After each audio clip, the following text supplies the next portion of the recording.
empezar ahora y el primer tema va a ser el de la Fran. Déjenlo respirar.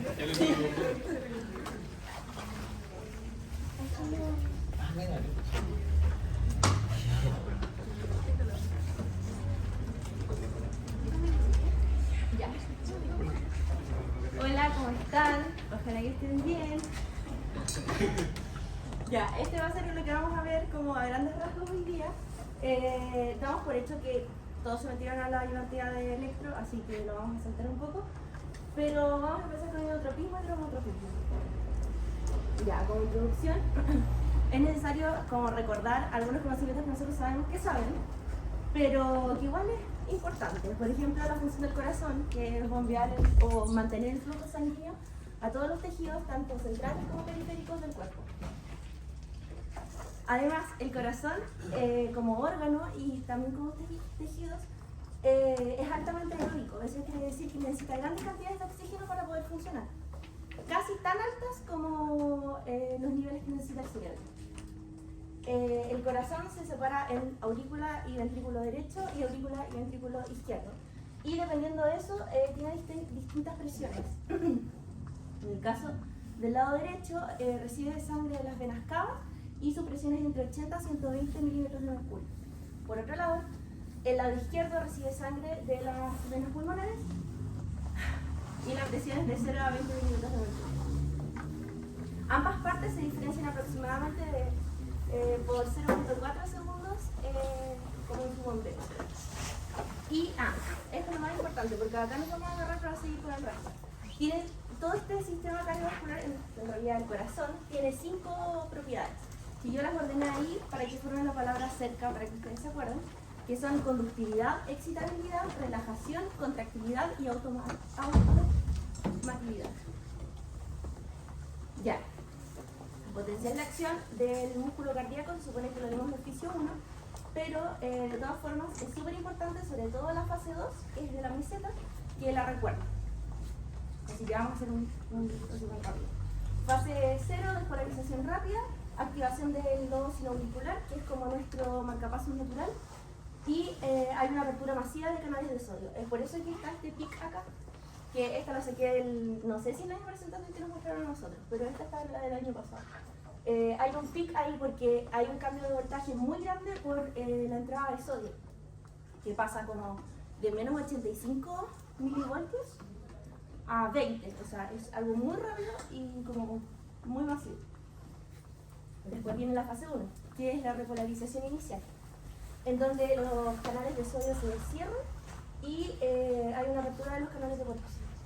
Y la que yo les decía que es la importante, porque aquí es donde ocurre el inotropismo, es en la fase 2, que es la meseta, que se demora aproximadamente 0.2 segundos en la aurícula y 0.3 segundos en los ventrículos. Y más adelante voy a explicar más, pero lo principal es que hay una apertura de los canales tipo L de calcio. Bueno, después viene la fase 3, que es la repolarización rápida, y que es donde se vuelve el potencial de reposo, y finalmente la fase 4, que es donde las bombas sodio-potasio y las corrientes de potasio se encargan de mantenerlos en reposo hasta que vuelve de nuevo a suceder. Ya, ahora sí, entonces el inotropismo, ¿qué es? Es la capacidad del músculo cardíaco de generar fuerza o de hacer esta como contracción para poder bombear la sangre. Y depende de la duración del potencial de acción. Hay diferentes patologías que pueden disminuir el potencial de acción y eso puede como entorpecer el inotropismo. Ya, ¿cómo ocurre? Entonces yo, como les dije, como todo lo que ocurre en el potencial de acción es súper importante para el inotropismo, porque esa es la forma en la que al final se bombea la sangre. Pero esto ocurre específicamente en la fase 2. Nosotros sabemos que cuando ocurre el potencial de acción, este se distribuye en toda la membrana. Y algo que identifica a las células cardíacas son los túbulos T. Los túbulos T lo tienen varias células, pero específicamente en las cardíacas, el diámetro o el volumen que pueden como almacenar son hasta 5 veces más que una célula común y corriente, por decirlo así. Y eso es para generar almacenaje, reservas de calcio. una meseta, que ya la habíamos visto, entonces empieza a entrar mucho calcio por todo este potencial de acción de la membrana, empieza a entrar mucho calcio y además se activan los receptores de rianodina, que se encuentran en el retículo sarcoplásmico. Entonces, todo este como conjunto de calcio liberado hace que en el citosol, este calcio se une a la troponina C, desplazando a la tropomiosina y así provocando la contracción. Ahora, cuando todo esto ocurre, queda mucho calcio que al final no se alcanza a utilizar.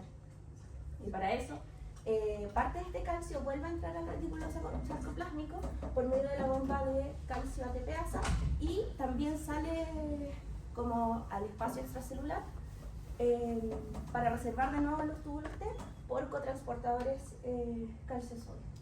El tema es que estos cotransportadores permiten que entre el sodio y no se puede quedar adentro de la célula. Entonces, por medio de la bomba sodio-potasio, ATPasa, este sodio vuelve a salir de la célula y ahí finalmente ocurre la relajación.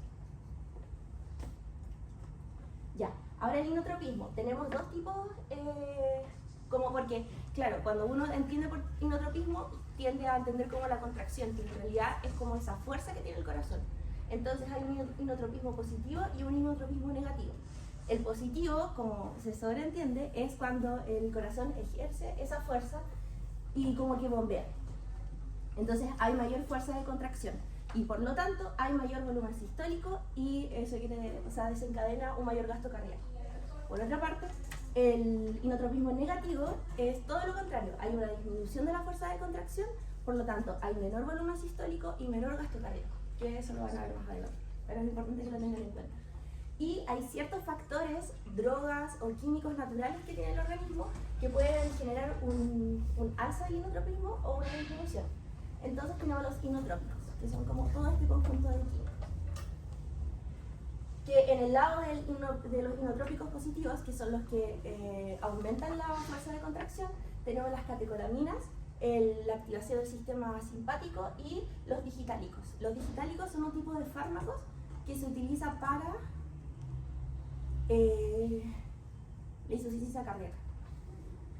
Por otra parte, los inotrópicos negativos hacen todo lo contrario, como que relajan un poco el corazón, o en realidad esta fuerza de contracción. Y aquí encontramos a los beta bloqueadores, a los antagonistas de calcio y a la activación del sistema parasimpático. Y todos estos de inotrópicos negativos se utilizan, por ejemplo, en las arritmias o en las anginas para disminuir la cantidad de oxígeno que necesita el cerebro, o sea, el corazón. Bueno, lo que les decía antes de la insuficiencia cardíaca. Ya, ahora una pregunta, que es, el sistema nervioso simpático aumenta el inotropismo principalmente a través de A, estimulación de receptores beta 1 que aumentan la entrada de calcio y la liberación desde el retículo sarcoplásmico. La B, que es la estimulación de receptores muscarínicos M2 que aumentan el AMP cíclico. La C, que es el bloqueo de canales de calcio tipo N en la membrana o la activación de la bomba sodio-potasio. ¿Quién estudió? ¿Quién estudió? ¿La A? Que levanten la mano los de la... Ya, sí. Todo con Fabiana. Ya, ¿y la B? No, eso es ¿Y por qué no sería la B? Ya. ¿Nadie sabe por qué no sería la B? Lo escuché por ahí. receptores de acetilcolina. ¿Por qué? Son receptores de acetilcolina. Los receptores muscarínicos hacen que haya un inotropismo negativo, es decir, como que relaja el corazón. En cambio, la estimulación de los receptores beta 1 hace que aumente el AMP cíclico y por lo tanto haya como inotropismo positivo. Y bueno, las otras dos que son todo lo contrario a lo que les explico. Ahora vamos con el Bueno, este es más fácil porque el profe lo pregunta poco. Bueno, significa que el dromotropismo hace referencia a la conductibilidad de la corriente eléctrica del corazón. Cuando uno dice que es un dromo positivo, va a haber un aumento de la velocidad. Y cuando es negativo hay una disminución de la velocidad. Por ejemplo, uno positivo podría ser la adrenalina, la noradrenalina y la atropina. Y bromo negativo, beta bloqueantes, antiarrítmicos, etc. En realidad, fármaco no creo que le pregunte si ya, ¿cuál va a ser bromo negativo? No creo. ¿De qué depende la conducción? Del sistema nervioso autónomo. Que el simpático, ¿qué va a hacer? ¿Positivo o negativo? ¿Y el parasimpático? Listo. Y después estamos que los fármacos y electrolitos que alteran la excitabilidad y la repolarización.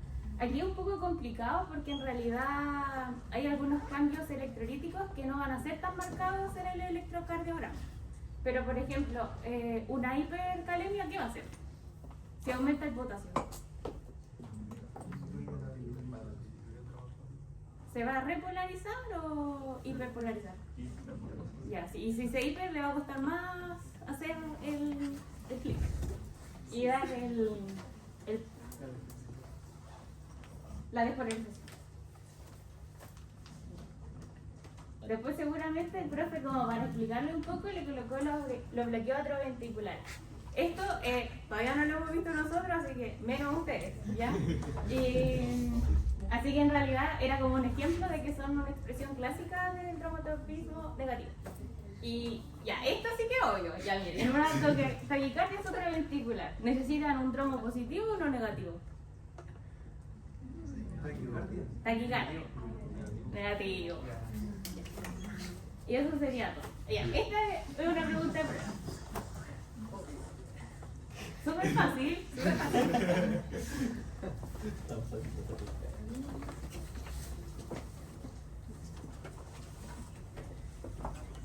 ¿Alguien tiene una respuesta?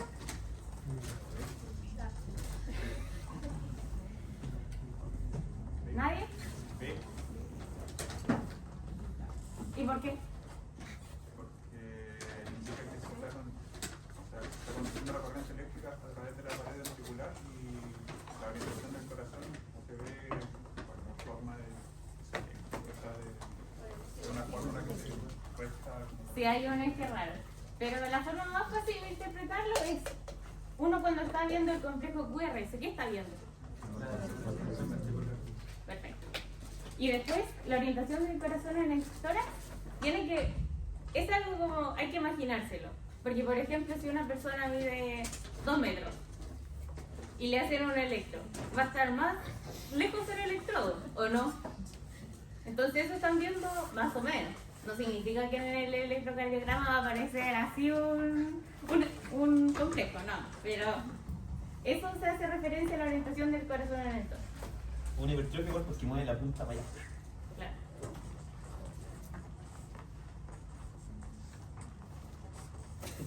Veamos.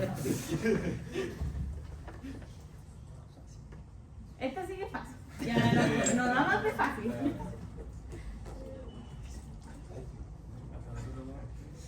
¿Ya?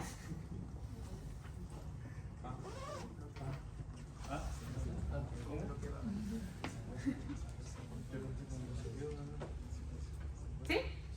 Sí, obvio, porque si era taquicardia sinusal no va a ser el ladrillo ventricular. Y después un bloqueo vagal va a ser negativo. Y la descarga ventricular aislada no tiene nada que ver.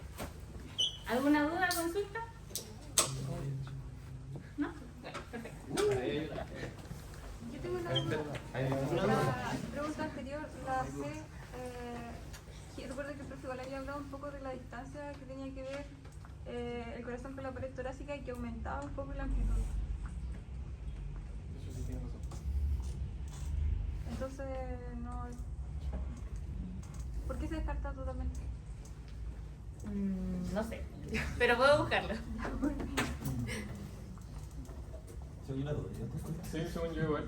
Porque la derivada precordial está en distintos lugares, entonces donde esté más cerca del ápex va a ser mayor el QRS, obviamente. Tenía La amplitud. que ver un poco también con el grado de grasa que había, entonces cuando Sí. uno tenía menos porcentaje era un poco más amplia. Igual, le encuentro toda la razón, la verdad. Ahí tendríamos que buscar más como específico porque esta la estaríamos descartando o si son las... Así que la que no. Sí, igual. Y bueno, el tema que nos tocó a nosotros fue el ciclo cardíaco, que en verdad es un tema muy extenso, pero vamos a intentar resumirlo a las cosas más sencillas. Bueno, en cuanto a principios que tenemos que aprender antes, pues son muy importantes, que aquí principalmente las válvulas se abren y se cierran simplemente por los cambios de presión, que es la gradiente de presión, la diferencia de presión. Siempre van a ir donde tiene mayor presión a menor presión. Y en el electrocardiograma, cuando después vean el gráfico, siempre va a haber un desfase entre el electrocardiograma, porque primero es la señal eléctrica y después viene la parte mecánica. Bueno, igual marcando lo que dijo mi compañera, que del lado derecho del corazón siempre se manejan presiones menores, mucho menores. De hecho ahí sale ventrículo derecho de 15 a 30 en la sístole. En cambio el ventrículo ya izquierdo son de 100 a 140. Una igual parte de anatomía de recordar es que en la válvula aórtica tiene los orificios para entrar a las arterias coronarias cerca de lo que serían las valvas, ¿ya? Y este meme, que la contracción atrial solo aporta en un 20-30% del llenado ventricular, cosa que en verdad es poco intuitiva, yo no me lo imaginaba. Sí. Y eso en cuanto a las bases de bueno, acá es un pequeño diagrama que después va a quedar como ayuda a memoria, de que el llenado pasivo no implica necesariamente que la velocidad de llenado sea menor, sino de hecho es una velocidad bastante grande, digamos, es harto volumen que se maneja. Y el llenado activo es cuando está la contracción auricular que dijo Camilo, que aporta en el fondo bien poco. De ahí pasa la contracción isovolumétrica, en la que, como el nombre lo dice, no hay un cambio de volumen dentro del ventrículo. La eyección, igual está tiene que ver la diferencia de presiones, y ya después que viene la diástole, y esto lo vamos a ver luego en un gráfico que sí. Este es el famoso gráfico que marea a todos. Sí, pero es muy entretenido. Bueno, partiendo por la sístole, claro, acá tenemos la despolarización de los ventrículos, y si se fijan, empieza una contracción isovolumétrica y al tiro está el primer ruido. No sé si ya vieron los ruidos cardíacos en semi, ¿sí? Ya, entonces este coincidiría justamente con el cierre de la válvula atrioventricular. Y acá llega hasta aproximadamente 80 milímetros de mercurio la contracción, o sea, la presión en la contracción isovolumétrica. No hay cambios, y porque están todas las válvulas cerradas, ¿ya?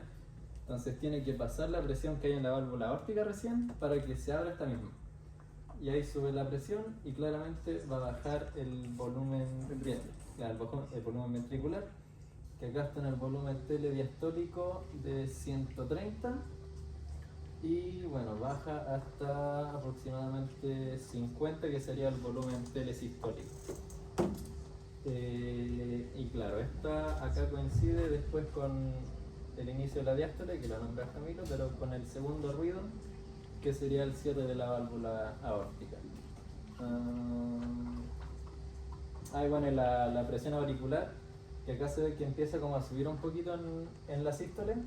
Eso es porque no son como sucesos separados del llenado con la eyección, sino que acá se observa que se sigue llenando la aurícula mientras se está eyectando el volumen mayor en los ventrículos.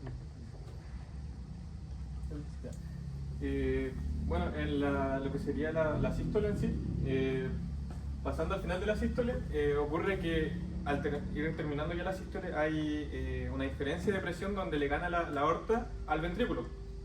Y en esta diferencia de presión es cuando se cierra la válvula aórtica y bueno, la otra válvula semilunar. Y como dijo mi compañero, esto coincide con o sea, de hecho provoca el segundo sonido cardíaco, y al momento de cerrarse, recordemos que está cerrada el atrio ventricular igualmente, por lo que se empezaría a relajar el corazón después del cierre de la aórtica y daría lo que sería la relajación isovolumétrica, donde, como vemos aquí, no hay un cambio de volumen como tal. De hecho, por ahí viene la palabra iso, que significa igual. Y ya, cuando disminuye aquí, la presión disminuye hasta el grado donde la presión del atrio supera la presión del ventrículo, y aquí cuando se volvería a abrir la válvula atrioventricular. Algo más importante acá, ya, sería primero el llenado rápido al momento de abrirse las atrioventriculares, que la mayoría adquiere la mayoría del volumen en el ventrículo. Y aquí otra característica es que en el llenado ventricular se puede dar el tercer ruido cardíaco, que es fisiológico en niños y bueno, ya en adultos jóvenes, deportistas. Y más que nada es el flujo rápido y turbulento en el ventrículo. Entonces cuando aumenta el gasto cardíaco, aumenta los requerimientos, va a haber más flujo turbulento portal. Eso. La presión de la aorta igual empieza a disminuir hasta que llega a la diástole, que lo medimos eso es lo que medimos en realidad, como se mide la presión diastólica de 80 milímetros de mercurio, y hasta que llega el punto donde ya el atrio aporta con su pequeño porcentaje al llenado ventricular. Algo más destacable de acá.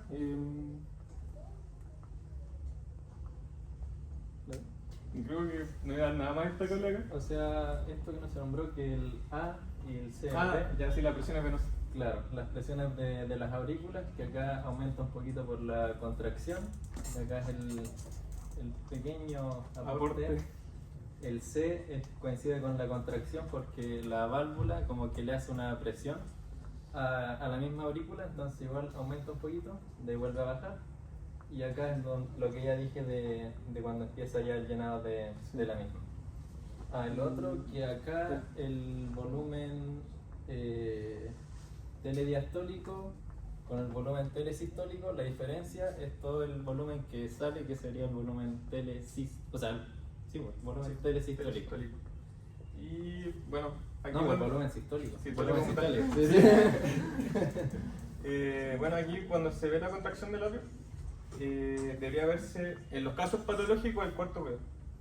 Más que nada porque el ventrículo es poco extensible, entonces al momento del atrio va a hacer su contracción, va a haber un flujo turbulento y va a causar un sonido. Claro. Que siempre es patológico, recuerden, el cuarto siempre es patológico, el tercero puede ser fisiológico en jóvenes, adultos jóvenes igual, y mayoritariamente de personas deportistas. Claro. Y lo último, de que bueno, en ambos ventrículos, derecho e izquierdo, se maneja el mismo volumen, pero como ya dijo mi compañero amigo, se manejan presiones muy distintas. Por ejemplo, acá el área bajo la curva, en comparación con la del lado derecho, sería mucho más plana la del lado derecho, pero el mismo volumen. Y eso es porque igual el pulmón no le da como tanta resistencia al flujo sanguíneo, y colapsaría también si fuera con tanta presión. Es enredado nomás mirarlo, pero la verdad no es tan complicado. Claro, es relacionar como todas las variables. Eso más que nada. Ya. Sí, con eso. Bueno, Este resumen para que ustedes estudien ahí. para que después le echen una serie. Sí, exacto. Bueno, hice una par de preguntas. No sé si el profe le explicó lo que era la insuficiencia valvular. Sí, estenosis. ¿Cuándo se devuelve? ¿También? Sí. Ya, sí, prácticamente es una insuficiencia que no se cierra completamente cuando tiene que cerrarse la válvula, y la estenosis que no se abre completamente cuando tiene que abrirse. Eso resumidamente. Sí. Entonces, con ese antecedente, yo creo que podrían responder esta pregunta, que es un paciente con insuficiencia mitral crónica, ¿qué cambio se espera en la curva de presión del volumen ventricular izquierdo?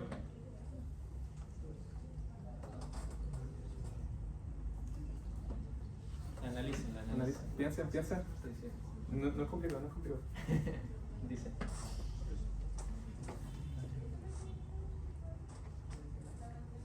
¿Sí? ¿Alguien? ¿Por qué? La insuficiencia es que no se cierra completamente. ¿Ya? Entonces, si es que se hace la contracción isovolumétrica del ventrículo, como no está cerrada completamente la atrioventricular, saldría eso, entonces sí se perdería cierto volumen. Exactamente eso. Exactamente eso. Contracción, el nombre isovolumétrica viene, como ya dijimos, de que se mantiene el mismo volumen porque ambas válvulas están cerradas. Claro. Pero en este caso, un atrio ventricular, que sería la mitral, del lado izquierdo, se quedaría un poco abierta. Entonces, al momento de hacer la contracción, ya no aumentaría, o sea, el volumen aumenta igual, o sea, la presión, pero el volumen se va a perder un poco, porque va a viajar de una manera retrógrada, hacia el lado izquierdo. Habría contracción, pero no sería en este caso isovolumétrico Sí. como sería. Como tal, como definición. Segunda pregunta. ¿Qué evento marca el inicio de la percusión de las arterias coronarias? Estuve repasando un poco de anato. Roig, no Esta la menciona la Roig. nombra, sí. Sí. La nombré yo.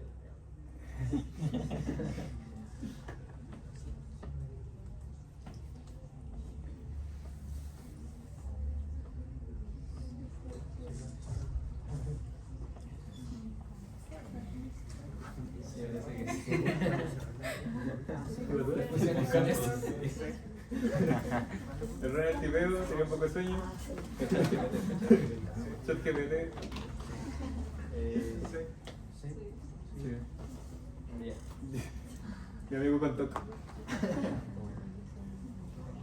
Sí, bueno, la explicación es porque el flujo hacia las arterias coronarias es cuando se abren y ahí quedan tapadas, después se vuelven a cerrar y ahí recién fluye el... Sí. Como un músculo, ningún músculo se puede irrigar cuando está totalmente contraído. No, la presión es demasiada, la sangre no puede entrar. Entonces por eso el cuerpo existe esta mecánica y eso principalmente. Bueno, la pregunta 3 es ¿cuál de los siguientes eventos es el desencadenante primario inmediato para el cierre de la válvula aórtica? No sé si la otra ven bien o... Digo, ya voy a decir la alternativa. Bueno, la alternativa A es el fin de la sístole auricular. La B, la despolarización de las fibras de Purkinje. La C, que la presión ventricular caiga por debajo de la presión aórtica. La D, la onda dicrótica en el pulso arterial. Y la E, que dice el inicio de la diástole ventricular.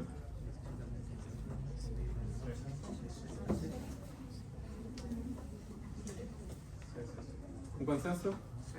Ya, sí. Como le dije, el principio de por qué se abren y se cierran las válvulas es simplemente por cambios de presión. En este caso, lo particular en este caso es que del lado izquierdo las presiones son mucho mayores y por lo tanto cambios más mínimos de presión van a provocar que se cierre. En este caso, cuando la aorta vence la presión del ventrículo de 1 a 2 milímetros de mercurio, ya se provoca el cierre. Camilo, ¿podría explicar mejor lo de la onda dicrótica en el pulso? Es un tecnicismo, literalmente un tecnicismo. Esta de aquí es la onda dicrótica. Sí, una incisura dicrótica. Incisura dicrótica, en el fondo, que es el cierre de la válvula aórtica, que provoca esta diferencia con el cambio de presión de la aorta. Sí, el cierre de la válvula aórtica. Y esto marcaría en el fondo como el inicio de la diástole. Porque acá vencé con esta línea. Sí. Pero eso es un tecnicismo, por si se quieren hacerlo bacán. Sí. Parece con Ya, la última pregunta. Un paciente presenta un ritmo de galope con un tercer ruido cardíaco S3 audible. ¿A qué evento fisiológico corresponde este ruido anormal en un adulto y durante qué fase del ciclo ocurre? Es largo, ¿no? Sí. Se tiene que hablar de los ruidos. S1, S2, S3, S4.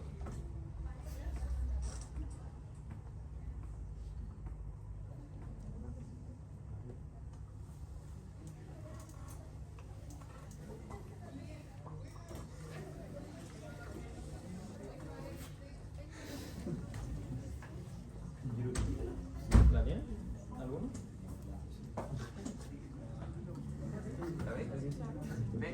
¿Ve?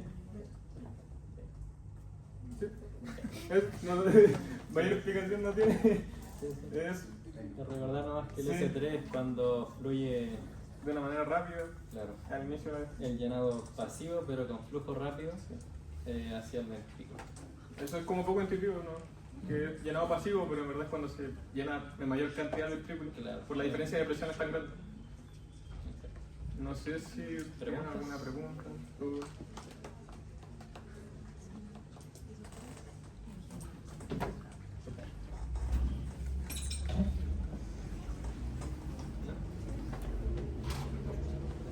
¿Ahorita? Uy,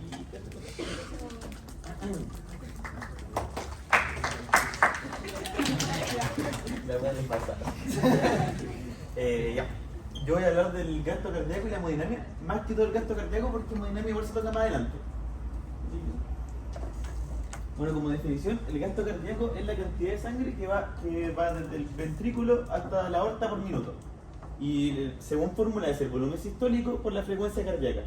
El volumen sistólico aproximado es de 70 ml y la frecuencia cardíaca va de 60 a 100. Entonces, aproximadamente va a ser como de 5 litros, pero igual en alguien que es joven y que es deportista puede llegar a ser de 5,6, 5,9.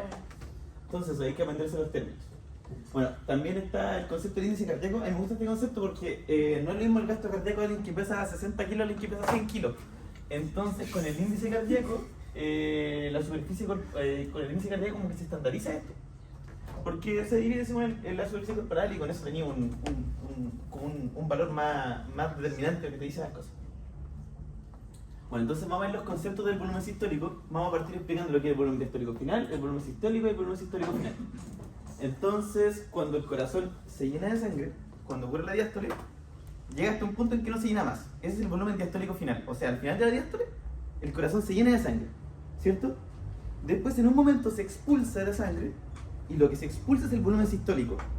Y después, lo que queda después de la sístole es el volumen sistólico final. Los nombres son súper lógicos. O sea, sístole final, ¿por qué es el final de la sístole? Diástole final es porque el final de la diástole, ¿cierto?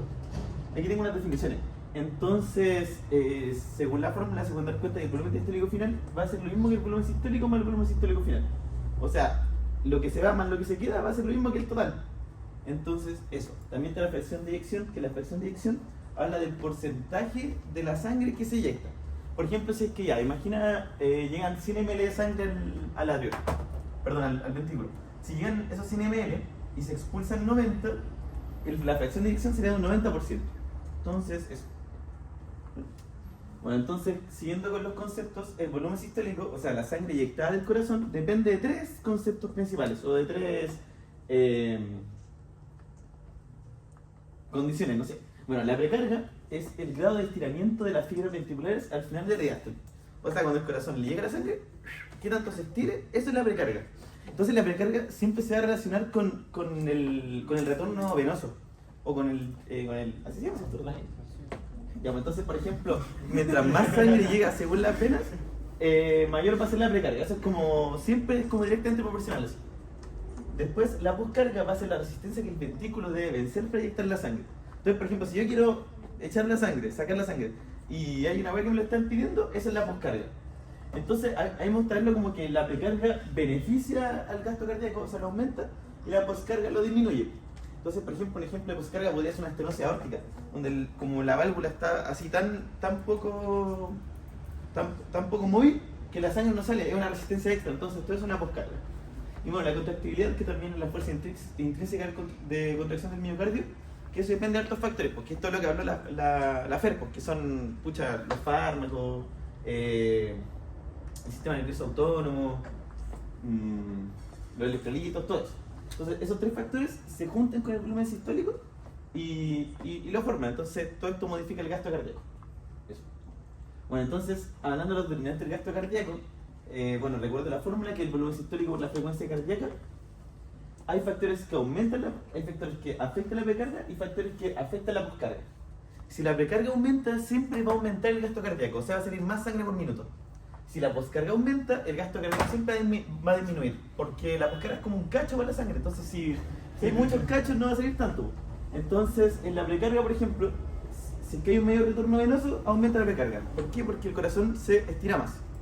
Después, cuando hay un volumen sanguíneo elevado, una hipervolemia, por ejemplo, y cuando hay una vasoconstricción venosa, eso es interesante porque, por ejemplo, y acá hay una vena. Las venas no tienen constricción como tal, pero sí tienen algo que es como la tensión. Entonces, por ejemplo, cuando el sistema nervioso simpático llega a las venas pasan de estar así a estar así. Entonces tienen menor capacitancia venosa. Y cuando eso pasa, la sangre, en vez de estar en las venas, pasa al corazón. Por ende, con el sistema nervioso simpático hay un mayor retorno venoso a la sangre y por ende hay un aumento del gasto cardíaco y de la precarga, ¿cierto? Entonces eso es muy importante. Y después la frecuencia cardíaca baja, que si es que yo estoy comprimiendo el corazón así, como que el corazón alcanza a llenarse entero, pues, entonces bacán, pues. Pero en cambio, si es que la frecuencia cardíaca está rápida, está así, ta. Entonces no le da el tiempo para llenarse y como no le da el tiempo, va a llegar menos sangre y va a disminuir la precarga. Entonces, por ejemplo, si la frecuencia cardíaca aumenta hasta un punto, igual como que tampoco aumenta tanto el gasto cardíaco porque al aumentar la frecuencia cardíaca también disminuye el volumen sistólico. Ya, pero eso es tema mío nomás. Ya. Bueno, después la taquicardia, lo que disminuye la precarga es el menor retorno venoso, la taquicardia, la vasodilatación venosa y el ortostatismo, que es básicamente estar parado. Entonces, bueno, aquí por ejemplo, la hipovolemia disminuye la precarga. Lógico, pues si hay menos cantidad de sangre, va a llegar menos sangre. Por eso a la gente que tiene esa autonomía, le dicen así como, toma esta agua y no te mueves tanto, pues, o sea, para que tenga mayor volumen sanguíneo, mayor retorno venoso y por ende mayor gasto cardíaco, ¿cierto? Y no se maree cuando se pare. Bueno, y en cuanto a la poscarga, recordad que la poscarga entonces son los obstáculos que tiene que atravesar la sangre para llegar a la aorta, ¿cierto? Entonces, todo lo que aumenta la poscarga es la presión arterial alta, porque como dijo el Camilo, pues siempre todo se mueve por diferencia de presión. Entonces, si la presión de la aorta está muy alta, le va a costar superar esa presión. La resistencia vascular periférica, mismo concepto, la estenosis aórtica y el aumento de la viscosidad sanguínea por policitemia, que es cuando hay mayor proporción de células en la sangre, entonces en vez de estar tan líquida está más viscosa. Bueno, la disminuye la presión arterial baja por hipotensión, la resistencia vascular, etc. Entonces todos esos son determinantes del gasto cardíaco. Bueno, no me acuerdo ni la cosa. Sí, no. Ya este se lo ve el profe. La cosa es que cuando uno hace ejercicio de manera extenuante, el gasto cardíaco aumenta hasta 5 veces. Entonces pasa a estar de 5 litros a 25 litros. Porque obviamente los requerimientos de varias partes del cuerpo aumentan, ¿cachai? Hay 3 órganos que siempre tienen que tener buena cantidad de sangre, que son el riñón, el cerebro y el corazón. Entonces en el ejercicio físico, el riñón el cerebro y el corazón aumenta su gasto cardíaco, o sea, en porcentaje y en proporción le llega más sangre. En cambio, el riñón siempre se va a mantener en la misma línea, el riñón siempre ha sido un litro, o sea, es como ley así. En cambio, los músculos claramente van a hacer mucho más ejercicio físico, o sea, mucho más irrigación. Eso básicamente que aumenta el gasto cardíaco con el ejercicio, se distribuye de manera distinta. Bueno, ahora los factores de retorno, esto debe gustar todo. No sé por qué. Básicamente son los factores para que llegue más sangre y por ende aumente la precarga, ¿cierto? Entonces, por ejemplo, el primero es la actividad simpática sobre las venas, que es lo que le había explicado, ¿cierto? De que cuando una vena le llega el sistema nervioso simpático, se achica, y como se achica, toda la sangre que está en las venas se va al corazón, por ende aumenta el retorno venoso. Que ahí también está la capacitancia venosa y la tensión, porque es como incorrecto decir la presión de las venas, es como incorrecto hablar de hipertensión de vena, cosas así. Bueno, después la actividad de los músculos esqueléticos, a mí esta me confunde esto, porque se supone que en miembro inferior, cuando uno contrae llega más sangre y en miembro superior pasa lo contrario. Pero bueno, me voy a como enfocar en el miembro inferior, que es que las venas en los miembros inferiores tienen válvulas, que son para que la sangre vaya unidireccional hacia el corazón. Entonces cuando hay una contracción, principalmente salen los gastrocnemios, la sangre tiende a fluir más al corazón y llega más sangre. Entonces esto igual tiene alta implicancia en gente que está postrada, por ejemplo, porque ahí hay alta disminución del retorno venoso, entonces claro, tiene disminución del gasto cardíaco y todo eso. Esto es importante para preguntar. Y los movimientos de inspiración, esto lo quiero explicar. Cuando uno respira, este es nuestro tórax, ¿ya? Estas son las costillas y este es el diafragma. Cuando uno respira, el diafragma baja. Entonces pasa a estar aquí a estar así, ponte. ¿Qué es lo que pasa? Que como aquí hay más espacio, la presión baja. Así es como uno respira, de hecho. Entonces, como la presión baja, la sangre que está periférica, que está llegando al tórax, le es más fácil entrar porque hay mayor gradiente de presión. Es lo que explicó el Camilo, porque todo se mueve por gradiente de presión. Entonces, con uno inspira hondo y el diafragma baja, la cavidad del tórax aumenta, hay menos presión, hay más volumen y por ende la sangre entra más fácil por gradiente. Porque como la presión de aquí es más fuerte que la del tórax, entra más rápido. Entonces, en una inspiración profunda tiende a aumentar el retorno venoso. Eso. Bueno, esto es un poquito de hemodinamia, no lo voy a explicar tanto porque después se explica más, pero las fórmulas de flujo. El flujo es como la cantidad de líquido que pasa por minuto o por tiempo.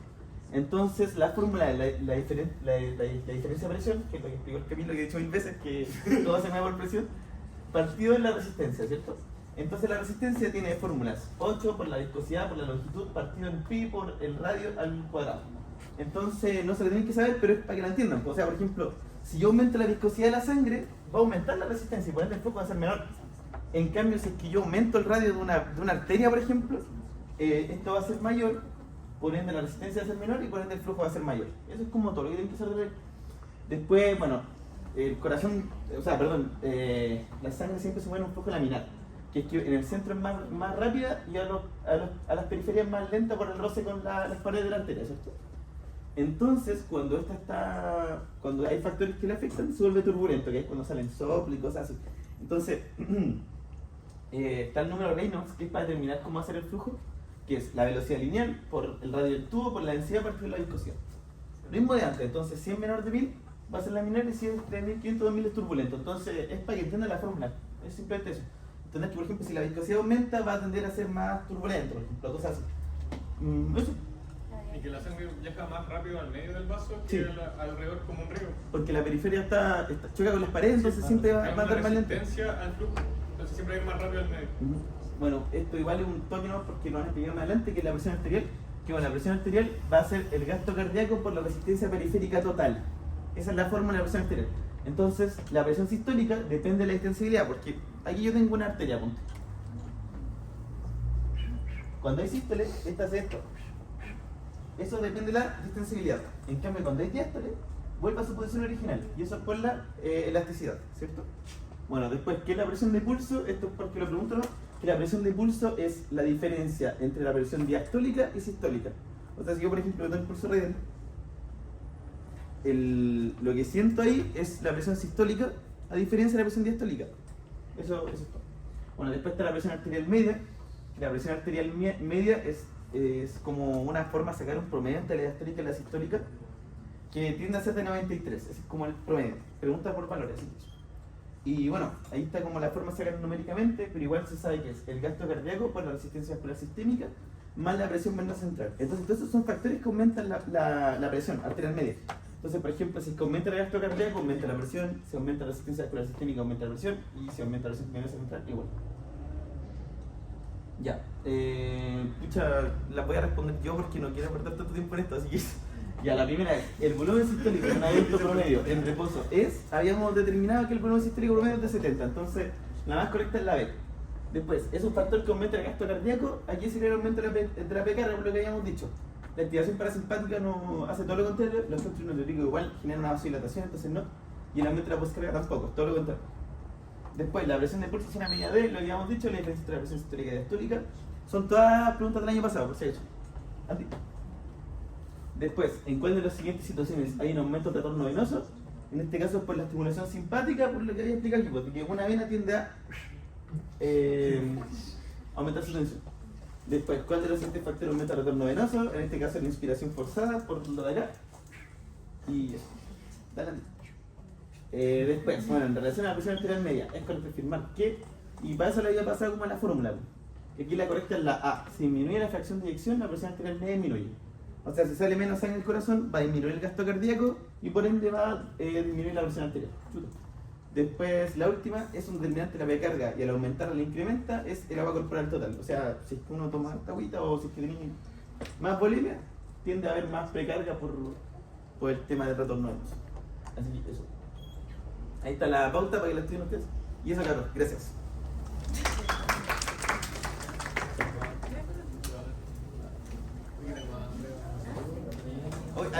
¿Alguna duda? ¿No?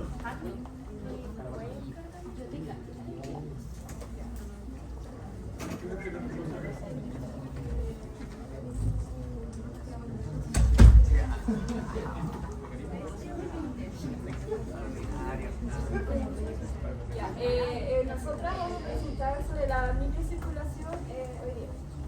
Primero hay que tener un poco claro qué es la microcirculación, qué es el flujo sanguíneo a través de todos los vasos más pequeños que hay en el cuerpo. Lo más importante acá es que en esto ocurre el intercambio de sustancias como los gases, nutrientes o agua.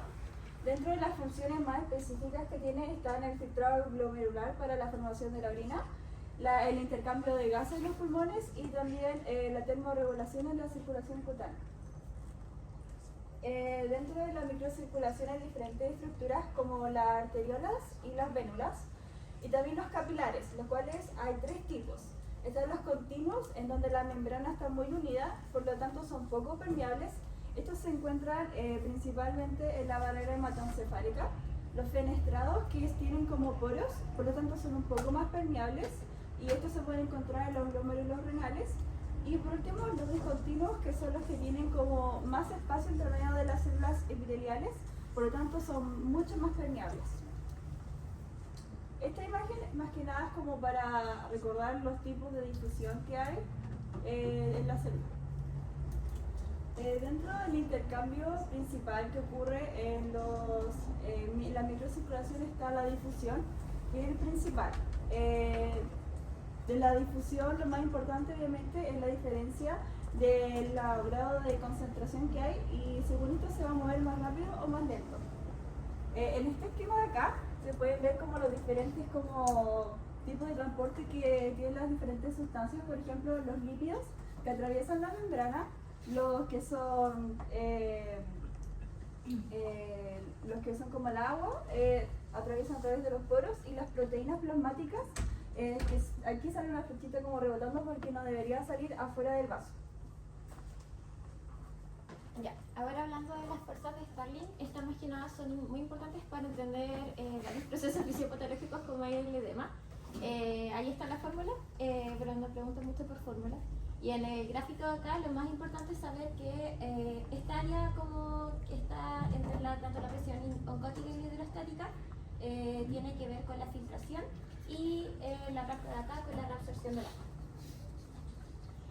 Para ejemplos como prácticos que les puede servir, al menos con nosotros el profe dio estos 3 ejemplos, que son frente a una insuficiencia cardíaca. Tienen que imaginarlo como que el corazón le cuesta bombear la sangre, por lo cual la sangre se va a acumular en los vasos, en este caso en los capilares, conllevando un aumento de la presión hidrostática del capilar. Como las fuerzas de Starling más que nada se basan en mantener como un balance dentro de las presiones tanto hidrostática como oncótica, tanto dentro del capilar como en el intersticio, esto va a provocar que al aumentar la presión hidrostática del capilar, nosotros queremos que salga el líquido hacia el intersticio, y esto va a generar un edema, aumentando aquí, como se ve, la tasa de filtración y disminuyendo la tasa de reabsorción. Luego, en el caso de la hemorragia, ocurre completamente lo contrario. En una hemorragia vamos a estar perdiendo líquido, perdiendo sangre, entonces va a disminuir la presión hidrostática dentro del capilar, por lo cual nosotros no queremos que se siga perdiendo líquido, por lo cual va a aumentar la tasa de reabsorción y va a disminuir la tasa de filtración.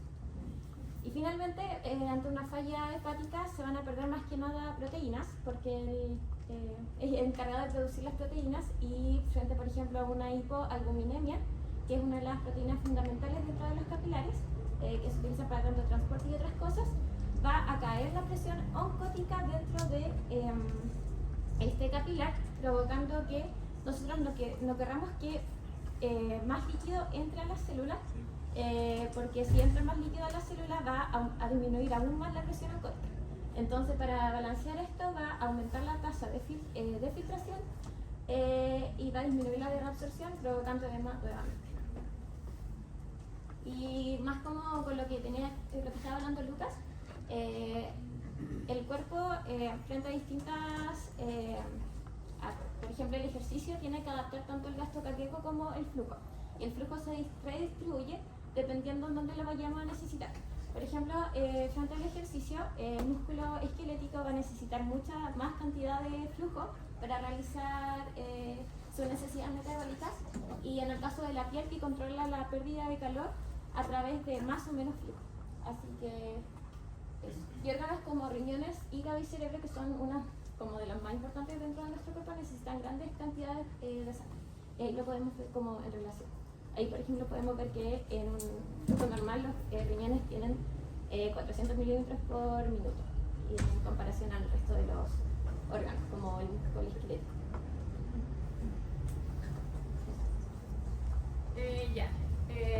De los mecanismos de control del flujo sanguíneo, tenemos un control a corto plazo, que sería más que nada vasodilatación y vasoconstricción. Teniendo en cuenta que de los principales determinantes de la vasodilatación sería el óxido nítrico, y de la vasoconstricción la endotelina. Acá tenemos 2 gráficos de ejemplo de vasodilatación. Acá es sobre el metabolismo y el flujo sanguíneo. Entonces, a medida que aumenta el metabolismo, por ejemplo, cuando se hace deporte, aumenta el flujo sanguíneo para aumentar la cantidad de nutrientes y oxígeno que necesita el músculo. Y acá, respecto a la saturación arterial de oxígeno, si disminuye la saturación, también aumenta el flujo sanguíneo, porque para recuperar el oxígeno que se necesita. Y en cuanto a control a largo plazo, hay cambios lentos donde se incrementa o disminuye el tamaño y número de vasos sanguíneos. En cuanto al incremento, puede ser por el aumento de la demanda metabólica o la hipoxia severa, lo que produce angiogénesis, o sea que aumenta el número de vasos sanguíneos. Esto puede ser por un ejercicio como extenuante o por una isquemia crónica cardíaca. Y en cuanto a la disminución, también está el descenso de la demanda metabólica, donde hay una regresión capilar. Esto puede ser, por ejemplo, en atrofia muscular, como en personas que no pueden caminar, las piernas se le pueden ir atrofiando y hay una disminución de los vasos sanguíneos y el número de vasos sanguíneos. Ya, acá hay otros dos ejemplos. Está la hiperemia activa, donde acá tenemos el gráfico. Entonces, si hay un aumento del índice metabólico, puede aumentar hasta 20 veces el flujo sanguíneo, vasodilatando los vasos para poder garantizar el suministro adicional de nutrientes y oxígenos. Está la hiperemia reactiva, donde hay un bloqueo del flujo sanguíneo suspenso, hay un bloqueo del flujo sanguíneo, y para esto, después hay un aumento del flujo sanguíneo para poder recuperar lo que se perdió en el tiempo que no hubo flujo sanguíneo de oxígeno y de nutrientes. Ya, acá tenemos otro gráfico sobre la presión arterial y flujo sanguíneo, pero igual en relación al tiempo, porque por ejemplo acá, cuando hay un aumento de presión arterial en un corto plazo, el flujo sanguíneo aumenta como drásticamente, pero en cambio si es en un periodo lento, o sea a largo plazo, como que este se va compensando, entonces el aumento del flujo sanguíneo no es tan drástico. Ya, bueno, estos son los determinantes de la presión arterial media, donde principalmente es el gasto cardíaco y la resistencia total periférica, y ahí pueden ir viendo los otros que siguen, pero son muchos, así que después lo leen en su casa. Ya, acá hay una... ¿Lo digo yo? Sí, hay unas preguntas, sí, pero cortito para que alcance. Ya, yo les leo ahí. ¿Cuál es un regulador paracrino que estimula la vasoconstricción? Como les dije delante, es la endotelina. Eso es pura memoria en todo caso, se lo tienen que saber por saber.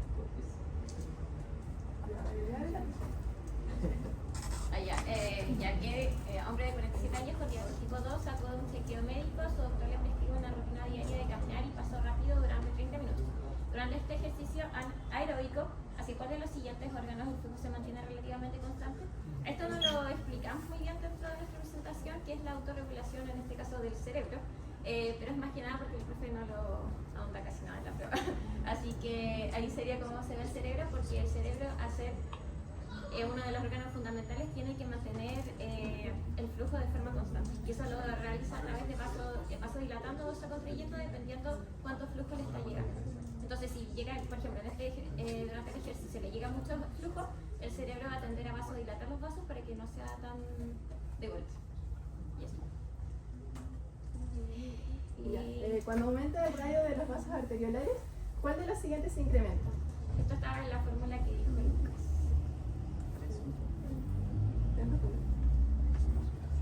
El anterior igual podían ser los riñones. Tengo un problema con eso, pero lo estamos analizando. Después te digo la respuesta. Ya, sí, o sea, para eso no. Ya, el flujo sanguíneo capilar. Ya, un hombre de 19 años se corta una arteria en un accidente automovilístico. Un transeúnte le aplica un torniquete para detener la hemorragia. Cuando llegan los paramédicos, el hombre herido solo estaba ligeramente hipotenso y las pupilas fraccionadas. ¿De dónde vino el mayor porcentaje de volumen de sangre redistribuido?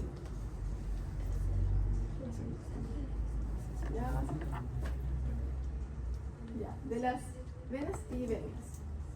Ahí ¿Esto por por si le quieren decir. ¿Tienen dudas o lo fijo? No, sí, no. Tengo poco tiempo, gracias.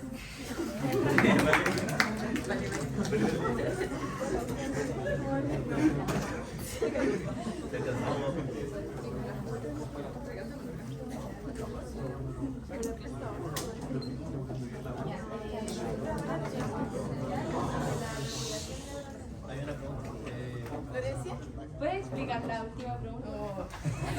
Ya está leseando. Ya, esto es porque, bueno, voy a leer primero lo que dice acá. En respuesta a la hipovolemia, el sistema nervioso simpático provoca vasoconstricción venosa, lo que moviliza la sangre almacenada en las venas hacia la circulación central, ayudando a mantener el gasto cardíaco y la presión arterial. Esto es porque la mayor cantidad como de sangre que circula en el cuerpo está principalmente en las venas y ventras. Entonces, cuando hay en este caso hay una hemorragia, toda la cantidad de sangre que hay en venas, como que el cuerpo la redistribuye a las partes principales del cuerpo, como a las arterias que dicen, como para que las pupilas reaccionen y todo eso. ¿Ok?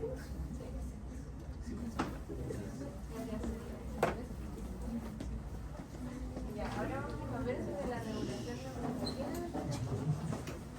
Ya, primero tenemos que entender dos sistemas, el sistema nervioso autónomo y el endocrino. El autónomo es respuesta rápida y el endocrino lenta y sostenida, como para horas después. Ya, los centros de control más importantes son el bulbo raquídeo, que el bulbo raquídeo tiene el núcleo del tracto solitario, que ahí llega como toda la información, varios receptores, etc. El núcleo ambiguo y la región ventrolateral rostral, que en el ambiguo se forman las fibras vagales parasimpáticas y en el rostral toda la actividad simpática. Y el hipotálamo que integra todos estos comportamientos, como el ejercicio, el estrés y también ayuda a modular el bulbo raquídeo. Tenemos que tener parasimpático y simpático como un acelerador y un freno. O sea, el simpático hace todo lo que acelera, y su neurotransmisor principal es la adrenalina. En el corazón se unen los receptores beta 1 y aumenta la frecuencia, la contractilidad y la conducción. O sea, también aumenta el gasto cardíaco. Los vasos sanguíneos periféricos se unen a los receptores alfa 1 y produce vasoconstricción aumentando la resistencia. En los vasos sanguíneos musculares se unen a los receptores beta 2 y vasodilata, hace que haya mayor irrigación.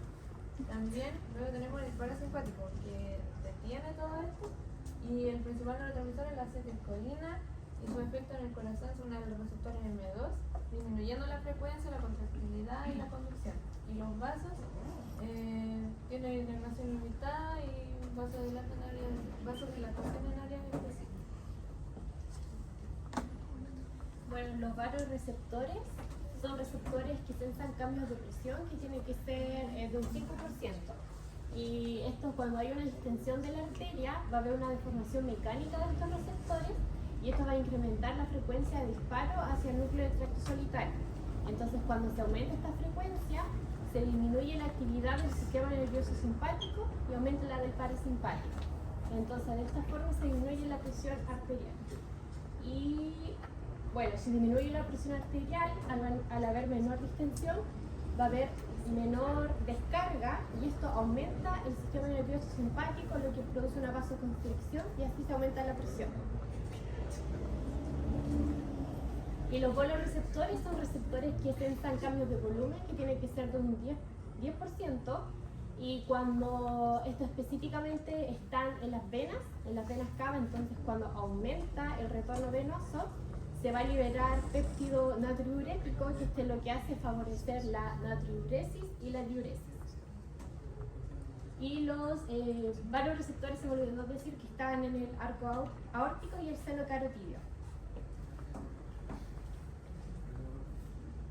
Bueno, pasando a la parte de los quimiorreceptores, tenemos principalmente su ubicación, que también es en el seno carotídeo y el arco aórtico, y se basan principalmente en medir los niveles de oxígeno, de CO2 y de los niveles del pH. Y en base a esto, a los niveles que estos tengan, van a generar una respuesta refleja, que es según hipoxemia, hipercapnia y acidosis. Aquí la hipoxemia está subrayada porque es como... Cuando hay hipoxemia, la respuesta va a ser mucho más fuerte que si hay hipercapnia y acidosis. Entonces, la respuesta a la hipoxemia va a ser que las fibras provenientes de estos receptores van a llegar al núcleo del tracto solitario y como respuesta refleja van a hacer una vasoconstricción periférica por medio de receptores alfa 1, un aumento en la frecuencia de la contractilidad cardíaca por receptores beta 1 y aparte a nivel pulmonar va a haber una hiperventilación como reflejo respiratorio. Y bueno, aparte de esto, se va a producir una descarga simpática hacia la glándula suprarrenal, liberando adrenalina y noradrenalina, acentuando aún más la respuesta. Bueno, a modo de resumen de todas las hormonas que actúan aquí, tenemos primero la suprarrenal, que va a liberar la adrenalina ante el estrés, va a liberar adrenalina, como bien dije, y va a reforzar la actividad simpática. Después tenemos el sistema renina, angiotensina, aldosterona, que ustedes ya lo han estudiado, que es un vasoconstrictor, y la aldosterona que principalmente retiene sodio y agua a nivel renal, y el péptido natriurético auricular, que hace todo lo contrario, que busca bajar la presión eliminando sodio y agua. Y la vasopresina, que se libera en deshidratación y retiene agua principalmente del riñón, y en altas dosis puede provocar una vasoconstricción. Como ejemplo clásico tenemos la hemorragia, en el que hay una gran pérdida de volumen y de presión arterial. Entonces vamos a tener como los dos sistemas para compensar. La respuesta rápida, que va a ser nerviosa, va a ser a nivel de los receptores que van a detectar la caída de la presión, y se van a activar el sistema simpático, activando la taquicardia, la vasoconstricción y inhibiendo el vago, la respuesta parasimpática. Y después la fase tardía, que va a activar el sistema renina, angiotensina, aldosterona, y la ADH para retener el líquido y así restaurar el volumen y la presión arterial. Unas preguntas. Cuando una persona se pone rápidamente de pie tras estar sentada, su presión arterial cae al inicio alrededor de 10 milímetros. Sin embargo, tras un minuto la presión se restablece. ¿Cuál es la siguiente? Contribuye al restablecimiento de la presión arterial para la posición erguida.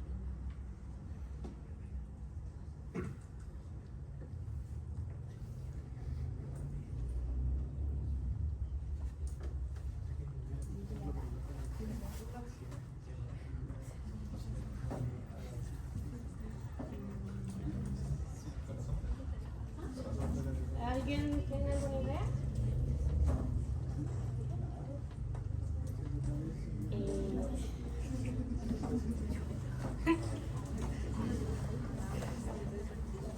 Lo que pasa es que el incremento del índice de activación es cuando aumenta la presión. Y cuando disminuye la presión, disminuyen estos disparos, y eso hace que se active el simpático. ¿Alguna duda?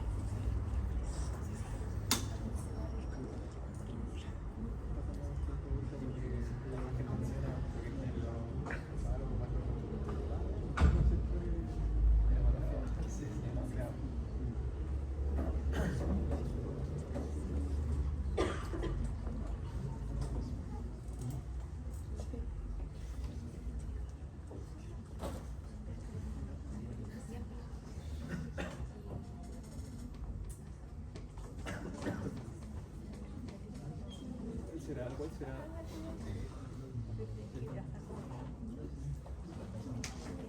Bueno, ¿alguna idea? Aquí podrían confundirse entre la A y la B, pero la A no es, porque se une principalmente a beta 1, así que sería la B.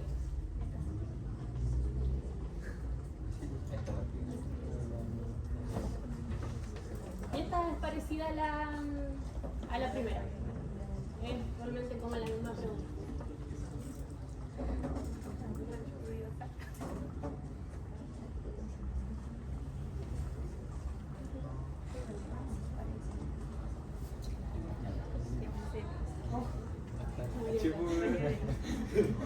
La combinación. ¿Te imaginas hacer la prueba? Hasta la H. Hasta las cosas. La H.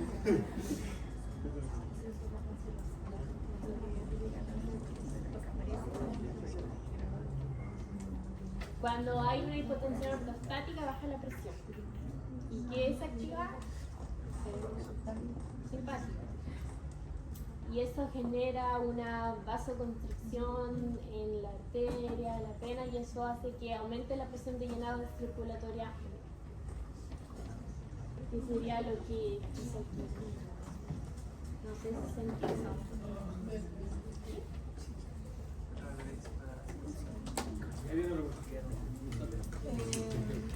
En la primera pregunta sale como el reflejo de humano receptor.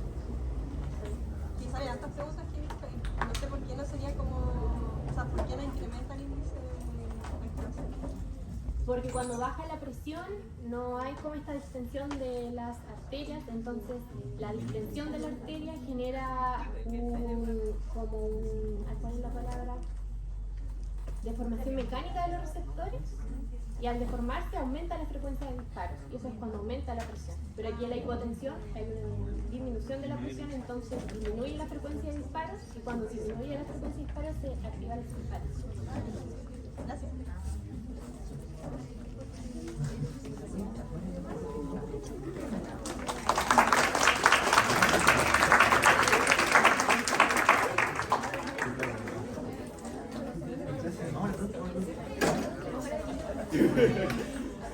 Oiga,